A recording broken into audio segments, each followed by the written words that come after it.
셋 키우다 보니까 이런 일이 있습니다. 아빠가 오기만을 간절히 원하는 아이가 한 명이 있습니다. 왜 그러냐면 혼난 거죠. 서로 싸우고 억울해 죽겠는데 이 억울함을 풀 수 있는 사람은 아빠밖에 없는 거예요. 오늘 자녀들을 키우다 보면 그런 애들 꼭 있잖아요, 그죠? 특히 막내가 그렇습니다. 아빠 오면 이제 오빠들 혼났어 하면서 이제 아빠 올 때까지 기다리는 거지요. 기다리다 어떻게 해요? 자버립니다. 그러면 아침에 일어나면 또 뭔 일이 있는지 전혀 기억을 못해요. 아이들의 습성입니다. 아마 우리 동주 동화 도훈이가 그러지 않을까라는, 특별히 도훈이가 더 그럴 것 같은 느낌이 들어요. 맨날 형들한테 한번 주워 맞고 이제 씩씩거리고, 아빠 오면 너희 혼내줄 거라고 씩씩거리고 있다가 시간 지나다 이렇게 혼자 씩씩거리다 보면 혼자 와 열나죠. 그러다 보면 또 잠이 들게 되고, 아이들의 모습이 그와 같지 않나라는 생각이 들기도 합니다. 오늘 본문이 좀 그와 같은 모습이에요. 사도 바울이 데살로니가 성도들에게 지금 믿음 때문에 받는 고난과 그 아픔 가운데 그 모든 것을 해결해 주시고 위로하시고 또한 함께 하실 분은 우리 주님밖에 없음을 그 교회 성도들에게 이야기를 해주는 거지요. 첫 번째 전서의 말씀을 통해서 이들을 위로했습니다. 그들이 믿음 가운데 어떻게 또한 사랑을, 소망을 나눴는지를 이 사도 바울이 위로하고 또 격려하고 또 그들 가운데 고난 가운데 죽은 형제들과 또한 자매들 때문에 마음 아파하는 그들에게 너무 마음 아파하지 말고 다시 주님 오실 때 그들을 만날 것이라는 재림의 소망을 그들 가운데 넣어주게 됩니다. 여전히 이제 전서를 보내고 난 다음에 다시 두 번째 편지를 이 데살로니가 교회 성도들에게 편지를 쓰는 거지요. 여전히 핍박이 너무 커요. 이들이 믿음을 지켜나가기에 너무나 견디기 어려운 박해가 있습니다. 두 가지 박해가 있습니다. 유대인의 박해와 또한 이방인인 자기들과 똑같은 이방인들의 박해가 있습니다.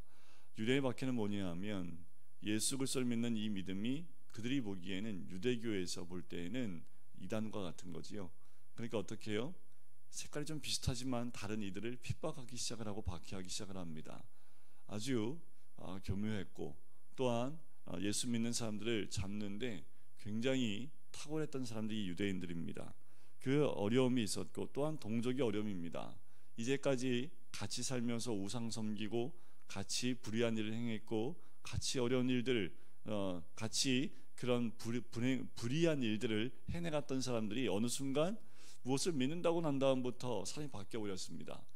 자기가 함께했던 그 곳에서 함께하지 않는 거예요.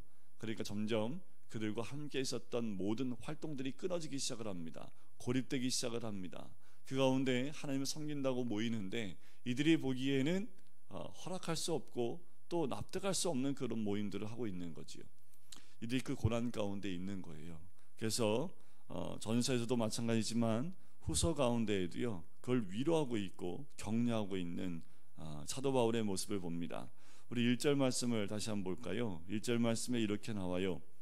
바울과 실로아노와 디모데는 하나님 우리 아버지와 주 예수 그리스도 안에 있는 데살로니가에 있는 교회에게 편지하노니. 자, 여기서 우리가 주목해야 될 것은 이 교회가 어디에 위치하고 있습니까? 마게도냐 그 지역 가운데 위치하고 있나요? 사도 바울은 그렇게 얘기하지 않습니다.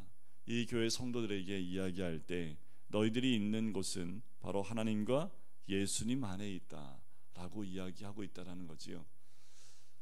사도 바울이 봤을 때 이들이 그 고통 가운데에도 믿음을 지키고 있었던 것, 그런 박해 가운데도 믿음을 지킬 수 있었던 것은 이들이 바로 하나님 안과 예수님 안에 있기 때문에, 그런 교회이기 때문에 이것을 넉넉히 이길 수 있기 때문에 이들 향하여 첫 번째 말씀이 바로 하나님 안에 예수님 안에 있는 너희들에게 편지한다 라는 그 말이지요. 성도 여러분, 지금도 믿음 가운데 이 새벽을 깨우고 나오신 우리 성도님들, 바로 우리 사도 바울이 한 말처럼 하나님 안에 있는 우리 성도님들, 예수 그리스도 안에 있는 우리 성도님들에게 제가 오늘 말씀을 전합니다. 우리 모두가 그렇게 주님 안에 거하시기를 주 이름으로 간절히 축원드립니다. 이 안에 거한다는 것, 여러분 잠시가 아닙니다. 이 안에 있지 않으면 세상에서 견뎌낼 수 없습니다. 이 안에 있지 않으면 고통 가운데서 견뎌낼 수 없습니다. 힘들고 어려울 때 주님 안에 있음을 고백하고 주님 앞에 나아갈 때 주님이 허락하신 놀라운 큰 기쁨이 우리들 가운데 빼앗기지 아니하는 그 믿음이 우리를 지켜줄 줄 믿습니다. 우리가 늘 어디 안에 있어야 될지, 어디에 거해야 될지를 늘 기억하시는 오늘 하루가 되시기를 주의 이름 간절히 축원드립니다. 자, 3절에 보니까 전서하고 똑같아요. 뭐라고 시작을 하냐면 너희를 위하여 항상 하나님께 감사할지니, 너희 교회를 생각하면 감사할 것밖에 없다라고 쓰고 있는 겁니다. 너희를 생각하니 하나님께 감사 올려드릴 것밖에 없다라고 하는 거예요. 자, 전서에는 뭐 갖고 감사했던가요? 너희 믿음의 수고와 믿음의 역사와 사랑의 수고와 또한 소망의 인내를 끊임없이 기억하며 감사한다 라고 서두를 시작을 하는데, 지금은 더 업그레이드가 됐습니다. 여러분들 믿음은 업그레이드 되셔야 돼요. 사도 바울이 똑같은 말 가지고 감사하지 않습니다. 그 이유가 뭘까요? 성도들이 더 성장했기 때문에 그래요. 보세요. 이것이 당연함은 너희의 믿음이 어떻게 했다고요? 더욱 자라고 이라는 거예요. 자라고.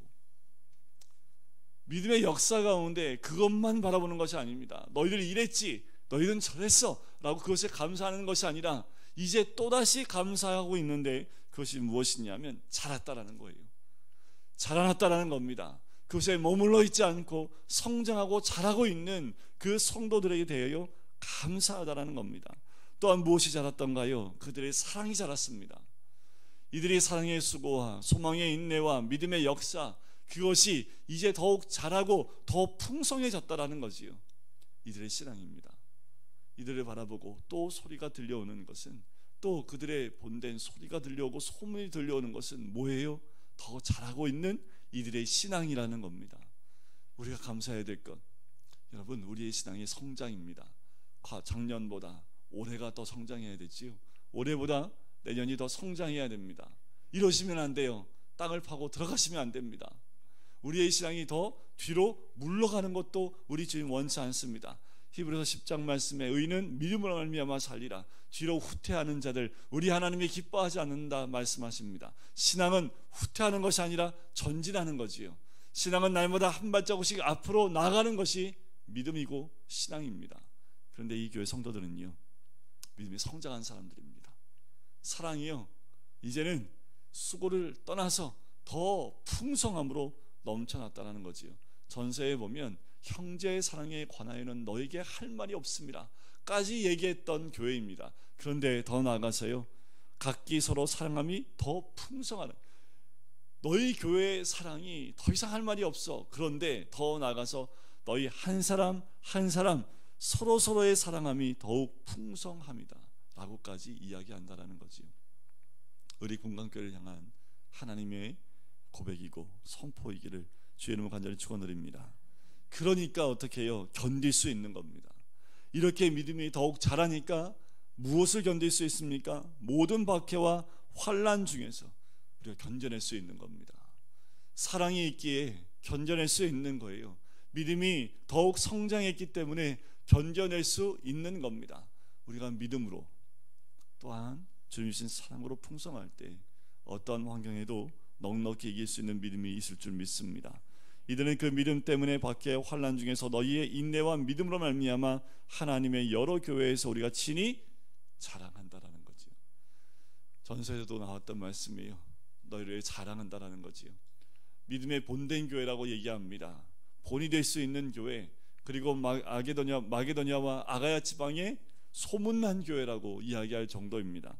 그런데 후서를 쓸 때에도 변함이 없어요. 우리가 친히 자랑한답니다. 사도 바울이 내가 자랑하고 있잖아. 어느 곳을 가든지 이 교회를 보십시오. 이 믿음 때문에 오는 환난과 박해 가운데에도 믿음을 잃어버리지 않는 이들을 보십시오. 이들의 신앙이 진짜 신앙 아닙니까? 라고 자랑을 하는 거지요. 우리의 믿음이 이와 같이 자랑이 끊이지 아니하는 복된 믿음이 있기를 주의 이름으로 간절히 축원드립니다. 우리를 흔드는 환경이 무엇입니까? 우리를 넘어뜨리는 것이 무엇입니까? 물질이에요? 관계예요? 사람이에요? 자녀들입니까? 가족입니까? 무엇이 우리를 하금 흔들고 또 넘어지게 합니까? 믿음은 그 어떤 환경에도 흔들리지 않는 거지요. 그분들을 봐요. 삶의 괴로움과 고통 가운데서 믿음 하나만 붙들고 있는 분들을 가끔 봅니다. 전에 어떤 분을 뵀냐면 새벽마다 눈물로 기도하는 한 분을 뵌 적이 있습니다. 왜 눈물로 기도하냐면 남편이 믿지를 않아요. 그런데 밤마다 술을 먹고 와서 집에서 문제가 생기는 그런 가정인데, 이 아내 되는 분이 믿음이 있었기 때문에 새벽마다 그런 문제가 있을 때마다 더 일찍 나와서 하나님께 부르짖고 기도하는 그런 분을 봤습니다. 때로는 어떤 분은 남편의 옷가지를 가지고 와서 기도하는 분들도 있어요. 오죽하면 그렇게 기도하시겠습니까? 오죽하면 그 고난 가운데 하나님께 잃을 방법이 없는 거예요. 잃어버릴 방법이. 그러니까 어떻게 해요? 데리고 나올 수는 없으니까 옷가지라도 가지고 나와서 하나님께 이르는 거죠. 이 인간 어떻게 하면 좋습니까? 이 인간 어떻게 하나님 바꾸면 좋아요? 하면서 정말 고통 가운데 있는데 그분이 믿음 가운데 그 남편을 구원하기 위해서 눈물로 날마다 기도하시는 그 모습을 봐요. 결국은 하나님 손에 있습니다. 그 결국은 하나님 손에 있고 하나님이 그 영혼을 구원하시는 걸 봐요. 우리가 꼭 기억하셔야 될 것은 박해와 고난 가운데 더 하나님을 의지할 때 주님께서 그 믿음 가운데 우리의 기도의 모든 제목 가운데 응답해 주실 줄 믿습니다. 우리 하나님은 안식으로 채워주시는 분이에요. 여러분들 이 땅 가운데 안식이 있을까요? 이 땅 가운데 안식이 있을까요? 이 땅 가운데 진정한 안식은 없습니다.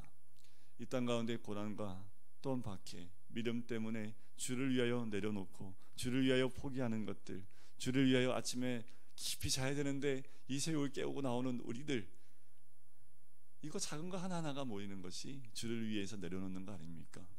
그런데 이 땅에서의 삶 가운데 이 모든 모습들 주님 안에 가면 안식으로 우리에게 갚아주시는 거지요. 우리의 진정한 안식은 주님 품에 있을 때 누리는 안식인 줄 믿습니다. 주님 이 땅에 오실 때에 그 영원한 안식이 우리에게 허락되어져 있음을 우리는 믿습니다. 여러분, 여기서 사도 바울이 또 얘기를 하는 거예요. 환난과 박해 가운데 있는 너희들 조금만 기다리면 우리 주님 오시는데 그 주님의 오심을 통해서 우리에게 귀한 안식의 은혜를 주신다라고 말씀을 하고 있는 겁니다. 이 땅에 어디에 가나 우리에게 진정한 평안이 있습니까? 우리가 이 땅에서 누리는 그 화평과 평안은 일시적이지 않습니까? 잠시 누리는 그 화평이나 평안도 우리가 이렇게 기뻐하는데 영원히 누리는 그 안식은 어떻겠습니까? 사도 바울이 그것을 바라보자고 얘기하는 거예요. 주님 오실 때 우리에게 허락하실 그 귀한 은혜를 바라보자 라고 우리에게 말씀을 하는 겁니다. 우리가 깨어있음을 통하여 하나님의 은혜 가운데 거할 때 주님의 귀한 은혜가 우리의 모든 심령 가운데 채워지길 주의 이름 간절히 축원드립니다. 11절에 보니까 이렇게 얘기합니다. 우리도 항상 너희를 위하여 기도함은, 또다시 기도를 합니다. 뭐라고 기도를 합니까? 우리 하나님이 너희를 그 부르심에 합당한 자로 여기시고 모든 선을 기뻐함과 믿음의 역사를 능히 이루게 하시고, 너희를 부르심에 합당한 자로 여기신다라는 거죠. 그렇게 기도를 합니다. 그리고 우리 하나님 주 예수 그리스도의 은혜대로 우리 주 예수의 이름이 너희 가운데서 영광을 받으시고 너희도 그 안에서 영광을 받게 하려 합니다. 이의 기도는 이겁니다. 우리를 통해서 어디에 있든지 주님의 이름이 영광받게 하여 주시옵소서. 또한 우리도 주님 안에서 그 영광을 누리게 하여 주시옵소서. 우리가 있는 그곳, 내가 있는 그 자리에서 우리 때문에 우리 주님이 영광을 누릴 수 있도록 하게 해달라고 이렇게 기도하는 거지요. 여러분들, 이 교회 성도들은요, 믿음 때문에 당하는 환난과 박해 가운데 배신하지 않고 주를 모른다 하지 않고 그 믿음을 지켰던 사람들입니다. 그 환난과 박해 가운데에도요, 예수의 이름이 그들 가운데서 영광을 받게 하도록 해달라는 것이 사도 바울의 기도입니다. 어떠한 고난이 와도 주님의 영광을 잃어버리지 않고 그 자리에 주님의 영광을 드러내는 주의 백성이 되는 것, 그것이 이 사도 바울이 그들을 위한 또한 간구이며 기도입니다. 오늘 하루도 그렇게 주님과 함께 영적으로 전쟁하며 투쟁하며 승리하시는 우리 성도님 되시길 주의 이름 간절히 축원드립니다. 또한 더불어 우리 주님이 우리 삶 가운데서 영광을, 주님의 영광 위에 살아가는 그 영광을 드러내는 주의 백성이 되시기를 주의 이름 간절히 축원드립니다. 그래서 오늘도 우리의 삶을 통해서 주님의 기뻐하시는, 그리고 그 합당한 자로 여김을 받는 우리 모든 성도님 되시기를 주의 이름으로 간절히 축원드립니다. 우리